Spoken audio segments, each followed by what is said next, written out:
जय भीम नमो बुद्धाय दोस्तों, मैं पुनीत गौतम देखना शुरू कर चुके हैं समीक्षा संवाद टीवी। इस वक्त मैं हूं जंतर मंतर पर, और जहां पर माननीय मंत्री नरेंद्र पाल गौतम जी ने जातिगत शोषण के खिलाफ आज एक बड़ा प्रदर्शन आयोजित किया है, जिसमें ये था कि माननीय मंत्री जी ने जो 5 अक्टूबर को जो बौद्ध धर्म की जो दीक्षा ली थी और उनके साथ में तमाम लोगों ने धर्म दीक्षा ली थी, उसी के लिए अयोध्या के कुछ बाबाओं ने माननीय मंत्री नरेंद्र पाल गौतम जी की 50 लाख रुपए उनकी गर्दन कटवाने की सुपारी दी है कुछ लोगों को। उसी के लिए आज सूरज भान जी भी मेरे साथ में है। मिशन जय भीम के उपाध्यक्ष, राष्ट्रीय उपाध्यक्ष मिशन जय भीम के मेरे साथ में। सर, किस नज़रिए से देखते हैं आज आप इस नज़रिया तो पूरा हिंदुस्तान नहीं कहूँगा मैं, इसको भारत कहूँगा। पूरा भारत और विश्व देख रहा है।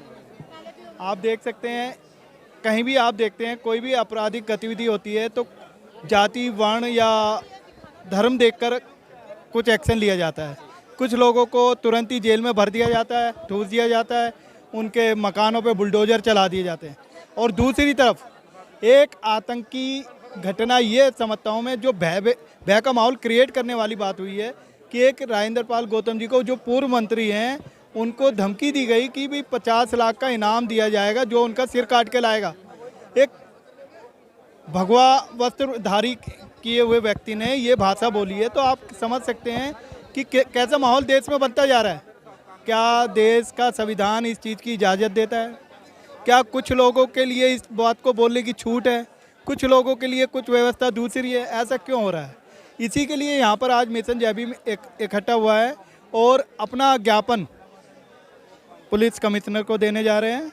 अपना ज्ञापन हम पुलिस कमिश्नर को देने जा रहे हैं और साथ ही प्रधानमंत्री जी को और राष्ट्रपति जी को ये ज्ञापन दिया जाएगा कि अब तक 1 महीना लगभग हो चुका है जो शिकायत राजेंद्र पाल गौतम जी ने डीसीपी को की थी, उस पर एक्शन क्या हुआ क्या नहीं हुआ, अभी तक कोई जानकारी नहीं है, कोई सूचना नहीं है कि एक आपराधिक घोषणा करने वाले के ऊपर कोई कार्रवाई की गई या नहीं की गई। और इस तरीके तो लोगों में उकसावा होगा कि भाई लोगों को धर्म के नाम पे एक दूसरे के प्रति भड़काओ और डराओ। डराने का क्या मतलब है? यह देश संविधान से चलता है और संविधान के मानने वाले यहाँ पर खड़े हैं।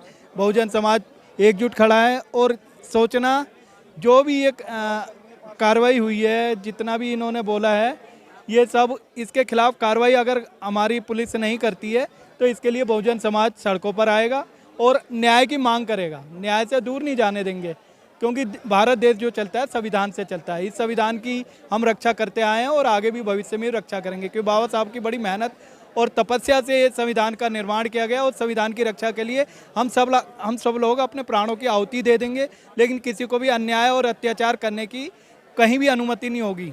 धन्यवाद। जय भीम, जय भारत। इस साथ ही और मेरे साथ में सर, 5 अक्टूबर को मंत्री नरेंद्र पाल गौतम के साथ में दीक्षा ली गई, तमाम लोगों ने दीक्षा ली, मगर उसका क्या प्रभाव पड़ा है? जो लोग वहाँ पर मौजूद थे उससे अलग लोगों को भी कुछ प्रभाव पड़ा, कुछ मैसेज गया है? जय भीम। मैं आपके चैनल का बहुत बहुत धन्यवाद करना चाहता हूं, जो मुझे आपने बोलने का मौका दिया, अपनी बात रखने का मौका दिया। उसका प्रभाव तो इतना पड़ रहा है कि दिन पे दिन 22 प्रतिज्ञा ली जा रही है पूरे देश में। उसी से भयभीत होकर के मनुवादी जो व्यवस्था के जो अभी धमकी दे रहे थे मंत्री जी को, ये धर्मगुरु बाबा, ये डर गए हैं कि हमारी दुकान बंद हो जाएगी और मंदिरों में ये बहुजन समाज जिस दिन यहाँ से चले गया तो हम तो भूखे मरेंगे। उसमें वो इतने आक्रोशित हो गए हैं और हत्या करने पर उतारू हो गए हैं। मंत्री जी को धमकी दे रहे हैं, और मंत्री जी को धमकी दे रहे हैं तो हम मंत्री जी के साथ पूरी तरह से हैं। और बहुजन समाज से मैं एक अपील करना चाहता हूँ कि इनके मंदिरों को बिल्कुल छोड़ दो और इनके समाज में, मनुवादी समाज में बिल्कुल मत जाओ और मंदिरों के बिल्कुल अलग हट जाओ आप, और ये लोग फिर देखेंगे क्या करेंगे। हमारा ही पैसा है और हमें ही धमकी देते हैं। भारत बुद्ध की दिशा की ओर जा रहा है, उससे मंत्री जी साहब राजेंद्र पाल गौतम जी के नेतृत्व में बढ़ रहा है और ये डर गए हैं पूरी तरह से मनुवादी लोग, इसलिए ऐसे उतारू हैं, हिंसा पर उतारू हैं। हमारा तो बौद्ध का धर्म है जो शांति का मार्ग है, लेकिन ये हिंसा का मार्ग अपना रहे हैं। अब हमारे बहुजनों को सोचना पड़ेगा, हिंसा का मार्ग चुनेंगे या शांति का मार्ग चुनेंगे। जय भीम, नमो बुद्धाय। जय भीम, नमो बुद्धाय। पहले तो मेरा सभी को और सबको बहुत बहुत आभार, बहुत बहुत साधुवाद सभी का, पूरी सोशल मीडिया का। जी। नरेंद्रपाल गौतम जैसे जेबीएम के सदस्य जी। पर 5 अक्टूबर को दीक्षा ली और साथ में तमाम बुद्धिजीवी लोगों को दिलवाई अम्बेडकरवाद से बुद्धि की दिशा की ओर उनको मोड़ा। जी। मगर उसके बाद में अयोध्या के कुछ धर्मगुरुओं और हिंदू धर्मगुरुओं ने उन पर 50 लाख रुपए लगाए, उनकी गर्दन काटने लगे। क्या किस नज़रिए से देखते हैं इसको? और आज जिसमें कि जातिगत उत्पीड़न के खिलाफ एक प्रदर्शन होता है। सर, ये जो 22 प्रतिज्ञाओं की बात हो रही है, ये बाबा साहब ने 1956 में ली थी और उनके पश्चात हम सब लोग ये प्रतिज्ञाएं रोज लेते हैं, पढ़ते हैं। ये जिस तरह से आरती का अनुमोदन करते हैं, आरती गाते हैं, उस तरह से हम अपनी 22 प्रतिज्ञाएं घरों में बैठ करके गाते हैं और अपने बच्चों को सिखाते हैं। लेकिन जहाँ तक बात है कि हमारे मंत्री जी के लिए और हमारे राजेंद्र गौतम जी के लिए जो अयोध्या में बैठे कुछ लोगों ने ये कहा है कि भाई आप उनका सर काट करके लाइए और हम 50 लाख रुपए देंगे, तो ये एक बहुत बड़ा उनके लिए जो है ना जोरदार उनको सबक सिखाने वाली बात है। और ये हमारे कोर्ट की और हमारी जो न्याय व्यवस्था है उसके लिए एक सवाल खड़ा कर देता है कि ऐसे लोगों के खिलाफ हमारी न्याय व्यवस्था क्यों नहीं आवाज़ उठाती है, क्यों नहीं उनको अरेस्ट किया गया, कंप्लेंट करने के बावजूद भी खुले मन से क्यों वो इस तरह की चेतावनी देते हैं। दूसरी बात यह है कि ये उनके खून में है, क्योंकि वो लड़ाई चाहते हैं, उनके तो लड़ाई लड़ाई लड़ाई और इसके अलावा उनके पास में कुछ है नहीं। इसीलिए वो अपनी भाषा पर, अपने विचारों पर, अपने मन पर किसी भी तरह का कोई अंकुश नहीं लगा पाते हैं। क्या लगता है ऐसा संभव हो पाएगा कि जिस तरह से आज दिल्ली के ही नहीं पूरे भारत के लोग माननीय मंत्री पूर्व मंत्री नरेंद्रपाल गौतम जी से जिस तरह से विवेक रख रहे हैं, तो ऐसा संभव हो पाएगा उनके समर्थकों को कि 50 लाख रुपए किसी को दे करके कोई गर्दन काट दे? अगर ऐसा जो कर रहे हैं उनको अगर जल्दी से जल्दी अरेस्ट नहीं किया गया और उनको सबक सरकार द्वारा नहीं सिखाया गया, तो इस तरह से तो कोई भी घर गली मोहल्ले पड़ोस में पैसे देगा और किसी को भी खत्म करवा देगा। फिर न्याय व्यवस्था रही कहाँ? हमारे अगर योगी जी के शहर से ये बात आई है उठ करके, तो योगी जी तो बुलडोजर चलवा देते हैं अगर कोई ऐसी बातें करता है तो। उन पर ऐसी कार्रवाई क्यों नहीं की गई है, ये प्रश्न सूचक सवाल है। सोचिए, भारत सरकार को ये सोचना होगा, विचारना होगा कि क्यों कोई साधु का वेश रख करके इस तरह की बातें कर रहे हैं। और मंत्री जी का सर नहीं है, वो हमारे पूरे समाज का सर है और वो हमारे समाज के लिए और हमारे स्वाभिमान की लड़ाई के लिए लड़ रहे हैं। और ये 22 प्रतिज्ञाओं की बात नहीं है, ये सिर्फ हम लोगों को दबाना चाहते हैं। 22 प्रतिज्ञाओं का तो एक बहाना है। हम लोगों को ये दिखा रहे हैं कि देखिए, हम जब चाहे आपको जो मर्जी कह सकते हैं। क्योंकि मनीषा जैसे हत्याकांड में देख लीजिए आप, इंद्र मेघवाल, क्या एक बच्चा पानी नहीं पी सकता स्कूल में? क्यों उसी की हत्या कर दी जाती है? क्यों हमारे ही बच्चों को टारगेट किया जाता है? क्यों हमारे ही बच्चों की हत्याएं की जाती हैं? और क्यों हम ही चुप रहे? मतलब हम ही पर तो आप अत्याचार करें और चुप भी हम ही रहे। ये कहाँ का वो है? ये जातिगत उत्पीड़न की जो परिवर्तन की लहर है, ये दौड़ पड़ी है, चल पड़ी है, किसी के रोके से नहीं रुकेगी। अभी आपने कहा था कि 1956 में जब बाबा साहब ने दंड ली थी, मगर तब से आज तक ली जा रही है, मगर अभी वो लोग इस बात को मानने के लिए तैयार नहीं है। खतरा भाई, मनुवाद को बुद्धिज्म से, अम्बेडकरवाद से बहुत बड़ा खतरा है कि अगर ये 22 प्रतिज्ञाएं ले लेंगे तो उनका बहुत बड़ा बाजार है जो बंद हो जाएगा। ये बाजार की प्रथा ही तो हमें खत्म करनी है। क्यों, चाहे अमीर हो चाहे गरीब हो, क्यों चढ़ावा चढ़ाए? क्यों नहीं वो अपने ऊपर खर्च करे उस पैसे को? क्यों आपके पेट में दर्द हुआ अगर 22 प्रतिज्ञाओं में बात की गई? हमने किसी का विरोध नहीं किया, किसी प्रथा का विरोध नहीं किया, हमने किसी की खिलाफ कोई बात नहीं कही। हमने सिर्फ पाखंडवाद को खत्म करने की बात कही है। तो पाखंडवाद को अगर हम खत्म करते हैं या पाखंडवाद का हम विरोध करते हैं तो इसका मतलब आप उसके समर्थक हैं, आप उसका पुरजोर समर्थन कर रहे हैं। लेकिन हम जो 22 प्रतिज्ञाओं की बात है, ये 22 प्रतिज्ञाओं के साथ साथ आज हमारे सम्मान की और हमारे समाज के सम्मान की भी बात है, जिसको हम करते हैं, कहते हैं। और जो पंडितों ने कहा, जो लोगों ने कहा कि भाई हाँ हम 50 लाख रुपए देंगे और मंत्री जी का सर लाइए, राजेंद्रपाल गौतम जी का सर लाइए, उसका हम विरोध करते हैं। ऐसे लोगों के खिलाफ सरकार को सख्त से सख्त कदम उठाना चाहिए, सख्त से सख्त कार्रवाई करनी चाहिए। मैं एक चीज़ जानना चाहता हूँ कि जैसे मुख्यमंत्री अरविंद केजरीवाल जी ने पत्र लिखा प्रधानमंत्री मोदी जी को जी, और कहा कि नोटों के ऊपर लक्ष्मी गणेश की फोटो होनी चाहिए, उसके लिए क्या कहना चाहिए? सर, ये लक्ष्मी गणेश की फोटो होनी चाहिए, स्कूलों में बाबा साहब की फ़ोटो होनी चाहिए, नोटों पे लक्ष्मी गणेश की होनी चाहिए, तो फिर स्कूलों में सरस्वती जी को बिठाइए ना। क्यों बाबा अम्बेडकर जी को फोटो को ला करके आप, इसका मतलब अम्बेडकर जी की फोटो के साथ आप हमारे लोगों की वोटों के साथ राजनीति कर रहे हैं। और ये अगर उन्होंने कहा है तो ये बहुत गलत है, ऐसा नहीं होना चाहिए। जिस तरह से आपने कहा कि इंडोनेशिया पे उनके देवता की या गणेश जी की फोटो है, तो और पूरे संसार में आप दिखा दीजिए, आप ये करके भी देख लीजिए। अगर उससे भी आपका रुपया मजबूत होता है तो आप अपने मन की भड़ास ये भी निकाल लीजिए। रुपया मजबूत होगा सही नीतियों का आचरण करने से, सही नीतियों का पालन करने से, ना कि किसी की फोटो हटाने या लगाने से। मंत्री जी ने अभी कहा है कि नेशनल एम्ब्लेम जो है वही एक बेहतर आइकन है नोटों पे, इंडियन करेंसी पर। क्या वो जिस पार्टी से बिलोंग करती है नरेंद्र पाल गौतम, जिस पार्टी से के एमएलए है, क्या उसकी नीतियों का विरोध नहीं है ये? इस बारे में मैं कुछ नहीं कहना चाहूँगी।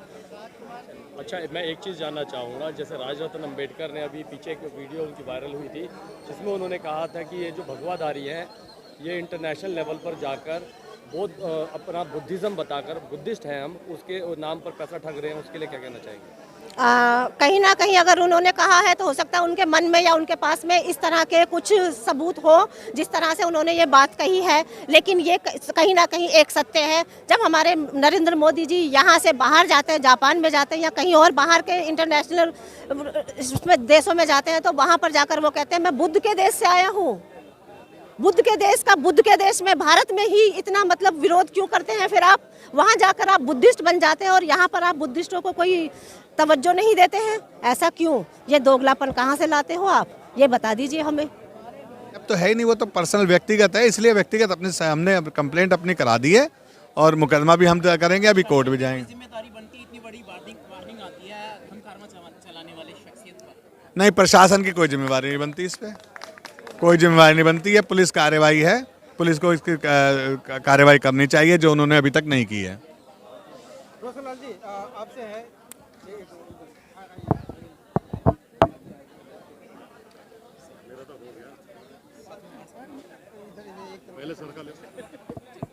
सर, ये पूरे प्रकरण को लेकर के आप क्या? इस देश में आज के टाइम में न्याय नहीं हो रहा, यहाँ अन्याय हो रहा है। अन्याय किस तरह से हो रहा कि जो SC ST OBC माइनॉरिटी पे जो भी घटनाएं हो रही है उस पर पुलिस भी संज्ञान नहीं लेती है और ये सरकार भी संज्ञान नहीं ले रही है।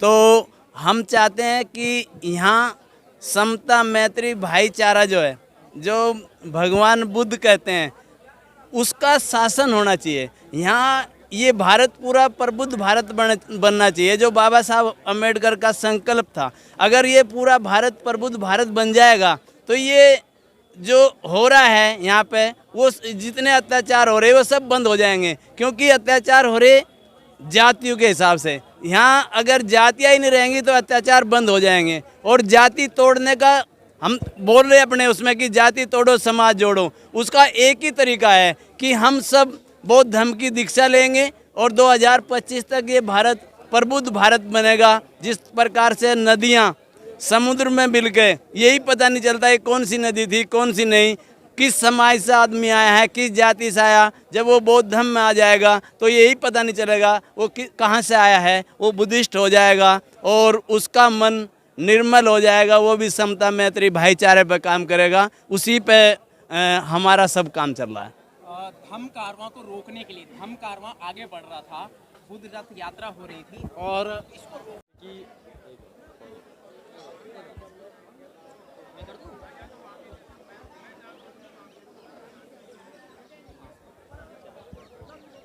सर, मेरा आपसे सवाल है कि जैसे कि मंत्री पद पे रहते हुए व्यक्ति के, जो इस समय मंत्री थे पहले और इस वक्त वो MLA की पोस्ट पर हैं, और ऐसे व्यक्ति को जब ये पांडे जो हैं मारने की धमकी देते हैं और तब भी प्रशासन कुछ नहीं कर पा रहा, न्यायपालिका कोई एक्शन नहीं ले रही, तो इसके लिए आप क्या कहना चाहेंगे?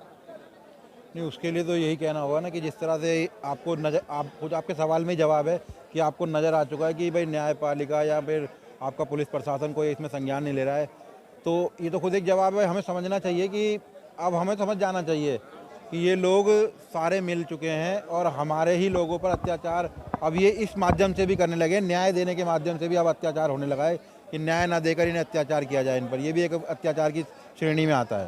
अच्छा, केजरीवाल जैसा शख्स एक मुख्यमंत्री के पद पर बैठा हुआ आसीन आदमी ये कहता है कि मेरा मानना है कि आर्थिक स्थिति जो है देश की वो तब सुधरेगी जब नोट की करेंसी के ऊपर लक्ष्मी गणेश की फोटो आएगी। उसके लिए क्या कहना चाहेंगे? नहीं, ये तो कहीं ना कहीं उनकी गलतफहमी है कि भाई भगवान की तस्वीर लगाने से अगर देश की आर्थिक स्थिति सुधरती तो हमारे देश में बहुत से बहुत मंदिर मस्जिद और भी वो हैं, मतलब धार्मिक रूप से अगर हम संपन्न हो पाते तो फिर ब्राह्मणों को आज कमाने की ज़रूरत ना पड़ती, वो बैठे बैठे ही पेट भर जाता उनका। क्या सर आपको लगता है कि जैसे कि नोटों के मसले पे बता रहे हैं कि भीम राव अम्बेडकर बाबा साहब की तस्वीर होनी चाहिए, तो क्या ये कहाँ तक सही है ये चीज़? नहीं, बाबा साहब अम्बेडकर की तस्वीर होना है ये इस लिहाज से सही है कि जिस तरह से आपको पता है कि रिजर्व बैंक की जो स्थापना जो हुई है वो बाबा साहब की एक किताब द प्रॉब्लम ऑफ रुपीज़ के बिहाफ पर हुई है। तो जिस व्यक्ति ने एक किताब लिखी उस किताब के आधार पर आपका भारतीय रिजर्व बैंक बना, तो क्यों नहीं उसे सम्मान दिया जाए, क्यों नहीं उनकी फ़ोटो उस पर लगाई जाए। तो मेरा तो मानना ये कि उनकी फ़ोटो लगाने से हमें इंटरनेशनली और भी हमारी जो मुद्रा है वो एक सम्मान के दायरे उसमें नज़रिए से देखी जाएगी। अच्छा, जैसे 50 लाख रुपए गर्दन काटने पर इनाम बोला जाता है, जैसे बोल रहे हैं, ये इसके लिए क्या कहना चाहेंगे? नहीं, ये 50 लाख रुपए या 2 लाख रुपए 10 लाख रुपए जो इस तरह की जो इनाम राशि रखी जाती है, तो ये तो कहीं ना कहीं मेरा मानना है कि ये एक तरह से अपराध को बढ़ावा देने के लिए किया जा रहा है कि लोगों के अंदर एक आपराधिक चरित्र डेवलप करने के लिए इस तरह के मतलब इनाम रखे गए हैं। इसको आप डर समझते हैं उन लोगों का, या फिर आप उन लोगों को वो रोकना चाहते हैं नरेंद्र पाल गौतम, या फिर वो डर रहे हैं नरेंद्र पाल गौतम से? नहीं, ये उनका डर है जो उनकी ज़ुबान से निकल रहा है आतंकवादी विचारधारा के रूप में, जो उनके अल्फाज हैं वो आतंकवादी अल्फाज हैं। तो ये उनका भय ही तो है जो कि वो डर रहे हैं कि भाई मंत्री जी ने भी लास्ट टाइम भी आपको एक बताया होगा 5 अक्टूबर एक मुद्दा चल रहा है 5 अक्टूबर वाला, उसमें ये ब्राह्मणों से कह दिया गया कि हम पूजा पाठ नहीं कराएंगे। तो उन पुरोहितों का नुकसान हो गया, तो वो तो अब बिलबिलाते फिर रहे हैं, वो तो दया की भीख भी मांगेंगे हमसे आने वाले टाइम पर कि हमें दान दक्षिणा दया के रूप में दे दीजिए। तो ये डर है उनका कहीं ना कहीं, मेरा मानना है। मतलब कि वही उनका मतलब जो मार्केट चल रही थी, जो दुकान चल रही थी, उस पर कोई प्रभाव पड़ा है किसी भी? हाँ, अगर आप उनसे कर्मकांड कराने की मतलब भाई उनसे कर्मकांड नहीं कराना चाहेंगे तो कहीं ना कहीं उनके व्यापार पर तो ठेस पहुंचा दिया आपने। तो यही मेरा मानना है कि भाई इसीलिए वो थोड़ा तड़प रहे हैं, इसीलिए वो इनाम की जो इस तरह के जो लोगों में आतंकित करने वाली बात वो जो बयानबाजी कर रहे हैं, ये उसी का नतीजा है उस बात का। अच्छा, मिशन जय भीम की आगे की रणनीति क्या होगी? मिशन जय भीम की जो रणनीति होनी है आने वाले टाइम पर आप देखेंगे, जिस तरह से मिशन जय भीम ने अभी ये बौद्ध धर्म दीक्षा का प्रोग्राम जो चल रहा था ये इसे कंटिन्यू चलाएंगे, और साथ में हमें आर्थिक रूप से संपन्न होने की जो मंत्री जी ने अभी उद्बोधन दिया, अपना बताया कि आप हम कंज्यूमर रहते हुए अपनी शक्ति को पहचानेंगे और कोशिश करेंगे कि अब जो खरीदारियाँ होंगी वो मिशन जय भीम जैसे ही जो सामाजिक प्लेटफॉर्म होंगे उनके तहत करेंगे, ताकि कहीं ना कहीं समाज को आगे बढ़ाने में योगदान दिया जाए। क्या नरेंद्र पाल गौतम के समर्थक अभी ये चाहते हैं कि वो दोबारा चुनाव लड़े या फिर दोबारा मंत्री? चुनाव के विषय में अभी हमारा कोई मानना नहीं है। अब हम चाहते हैं कि मंत्री जी जो हैं वो समाज में फुल टाइम अपना काम करें और समाज को दिशा जिस तरह उन्होंने दी है इसको बहुत बड़े लेवल पे मतलब पूरे भारत में से एक मिशन जो है इसको स्थापित करें।